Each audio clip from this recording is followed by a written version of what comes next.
Hi guys, welcome to a brand new episode of Mide's Insights. I'm still your host with too much sauce, Mide, please. So today I am not filming alone. I'm sharing the spotlight with a very close brother, friend, and everything of myself. Yeah, I've got Fola Manos with me today. Hi Fola. How are you, Mide? Hi viewers, how are you doing? It's good to be on the show. So in 1 minute, tell the viewers what you're doing. Okay, I'm an entrepreneur. I'm a trained engineer. I am a platform engineer. That's what I do, and I monitor platforms. So before shooting, I got some really disturbing message, of a friend of mine telling me, "Oh, I'm tired. I don't know what's wrong with my dad. He's always in my business." And it got to me, and I started asking myself, when is it okay for you to actually say that you want, what, as parents? I'm not a parent, right? But I know you I'm do. not too. I know. I know you're not. But I know in terms of experience, you have more than I do. Okay. So that's why I'm bringing you on this platform to actually help us explain. Maybe you can actually understand, because I am at that phase as well, because I feel like my parents are always in my business. I want to do this, they're always there. I want to do that, they're always there. So I'm asking today, when is the right time for parents to actually step out of their child's life and actually let them be themselves? Because I don't want us to actually dwell too much on, explaining what a parent is, what a child is, because that's just going to take us, forever. That's probably a season on its own. So that's why I'm asking you today, when is it okay for you? When do you think it's okay for you? Let me put it that way. Okay, so for me, I don't think there is a specific time whereby a parent should step out of their children's life. But I would also like that a good parent should know when to cut it. As much as you don't want us to talk about what parenting is and what raising a child is all about, I feel like for me, the way you react to being a parenthood, differs from one person to another. Some people didn't choose to be a parent. Things happen, maybe teenage pregnancy and stuff like that, and then they had to become a parent. Some people had to sit down, decide to be a parent. But no matter what the situation is, I feel like one of the important things to know as a parent is to know when to step back. So when you say to take a pause. In fact, when you use the word pause, it means that thing is still has tendency to continue. It's just on hold. So for a parent to say, I'm totally off my children, that's not possible. But there are specific times whereby I think a parent should know when to cut it. Maybe when they are failing, maybe when they are making mistakes, maybe when they are responding to the threats, the opportunities of being a young adult or a teenager. A parent should know how to respond to every phase of development in their child's life. I'm going to cut you there, but I need to actually say something before you keep going on. Because you're saying, they should take a pause or something like that. Yes. You and I, we are Yoruba, right? And we know this is not actually the same case when it comes to Yoruba as an ethnic. Very true. Very true. I am saying Yorubas are always, they are like, I all up in your business. No, not only Yoruba. So, but I feel like it's way worse when it comes to Yoruba, because they literally want to monitor every single thing you do. Okay. I'm out of the house. My mom is calling Nibolowa. It was as bad as my anytime I'm going out, my dad would tell me, you are going out by 12 p.m. You should be back by 4. Okay, I think. Trust me, I was already in my 18. I was already in my in my adulthood then, 18 and all of that. So yeah, and it was always like, and I find it very offensive, because I feel like at some point you just need to let them go out there, make mistakes, and then let them actually learn from their own mistake, and not just be all up in their faces all the time. Okay, so Mide, I understand the concept of letting your children make mistakes and let them learn from their mistakes.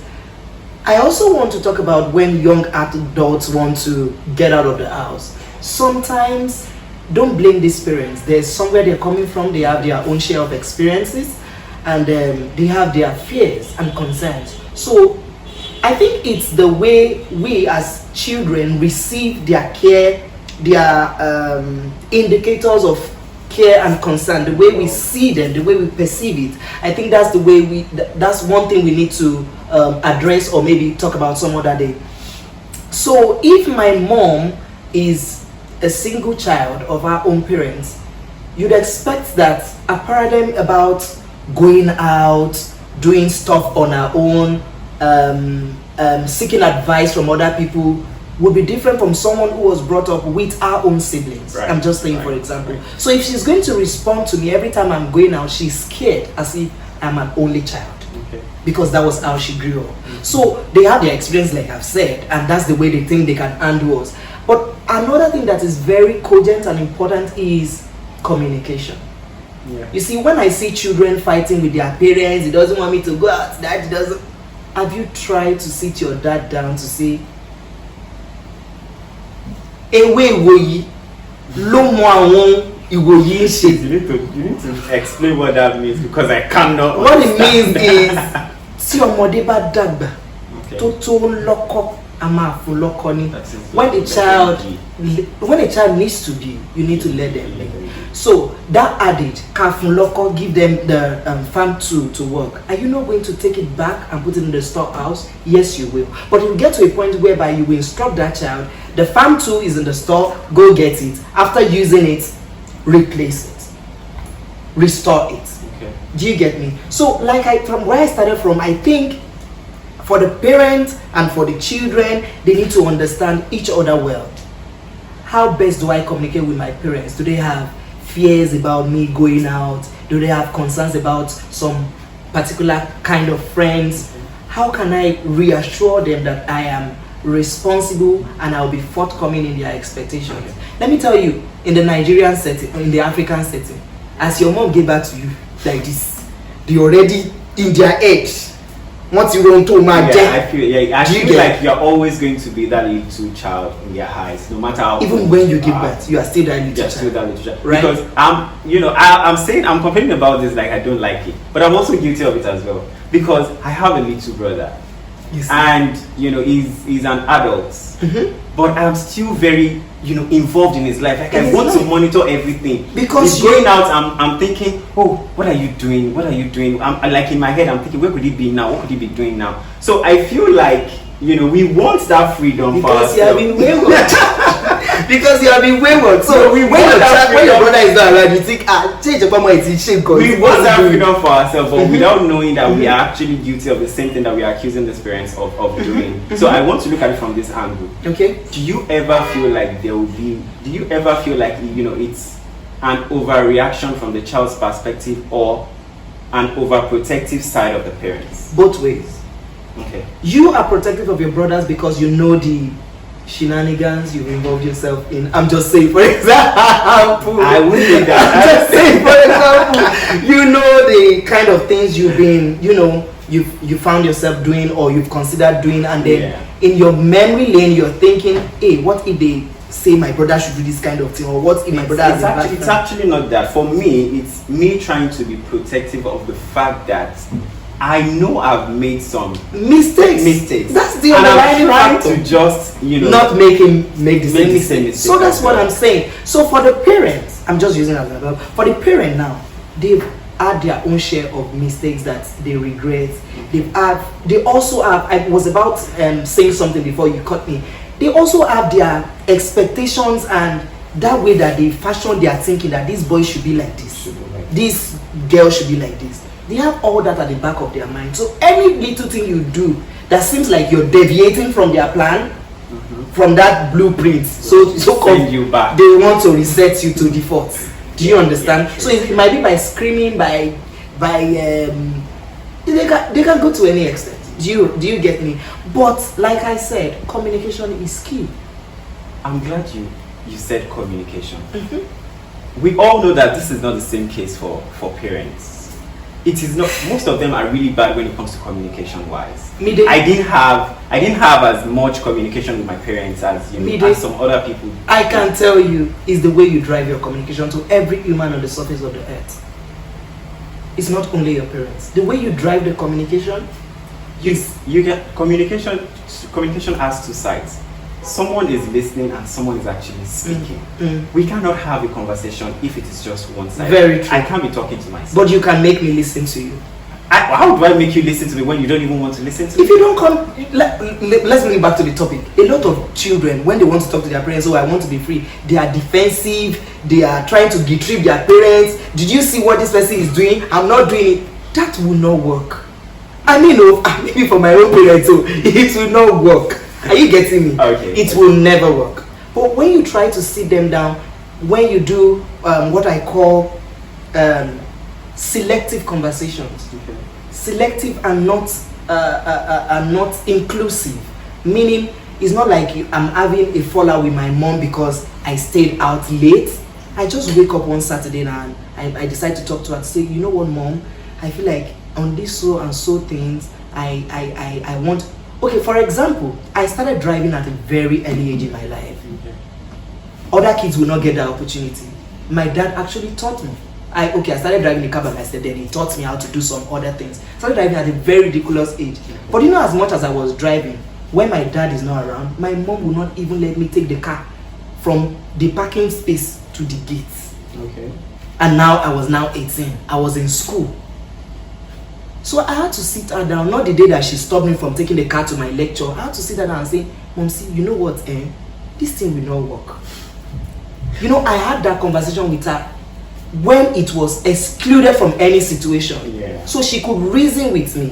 So she could understand with me. So we started from go to your lecture and make sure you come back immediately you finish your last lecture for the day. So I believe the way you drive your conversation with your parents without being defensive, without being rude, our parents, like they are big on that. Parents are all different, and you need to know the method that suits each and every one of them. Yes. I know like I said earlier, like my parents are not, they are not very open to that kind of conversation. But I know some methods that I can actually use. So study them. For example, if I know I want something and I know like I really want this thing, I could fake a sickness just to just to steal that attention. Now I just make them know that I really mean business, because I know if I don't don't get this episode, you have casted yourself. Well, they've seen it. I'm sure they know this as well, because I feel like there is nothing hidden for them that they don't know, because they've been through this phase as well. And I feel like as much as we try to say that we don't want this, they also I feel like it's a circle.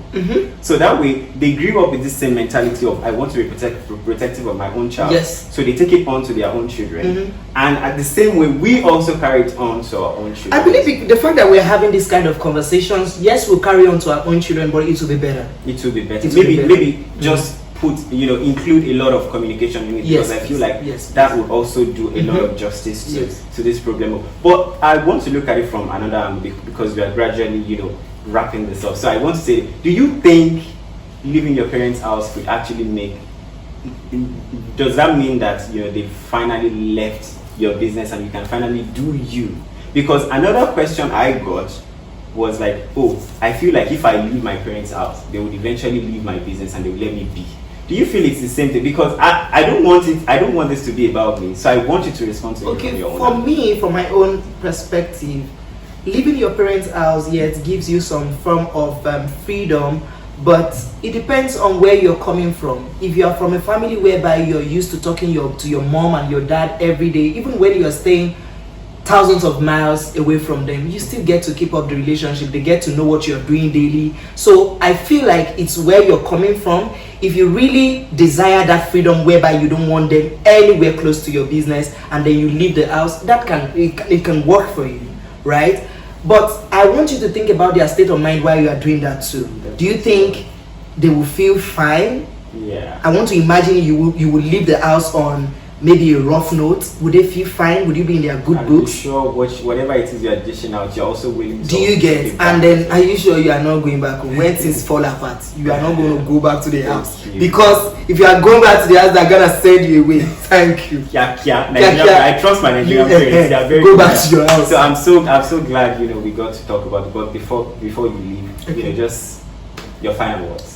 Okay, so thanks for having me. I would say for every human, like we rightly said in the middle of our conversation, is proper for you to know the best way to communicate with one another. And as regards children and their parents, parenthood or whatever that is, I feel like we need to be sensitive to the emotions of our children as parents, and also even as children, we need to be sensitive to the reactions and the emotion of our parents, so that at the long run, we are not gonna police all our and everything is gonna be fine. Thank you for having me once more. Thank you so much for coming. I'm so excited to have you. And I'm sure when we call you next time again, you You're gonna pay me some money before I show my face. Did I thought I put that part? I just joking. Thank you so much. And before I leave, I would just like to say this. Yorubas would say, "Eni to kon no more." You are only reacting to these things too much because of the fact that you are the one, you are the one receiving. But when it is your own turn and you have your own kids, trust me, the way we would react to things are quite different. So just accept whatever it is that is coming your way now. Just accept it and just wait for your own time. And yeah, you can keep the conversation going as well in the comment section. And if you want to follow me or him on any of the social media platforms, he's very single, right? Please do. So if you want to follow him on any of the social media platform as well, his Instagram handle and his social media platform handles will be displayed on the screen as well. So yeah, till I come your way again, I remain Mide, please.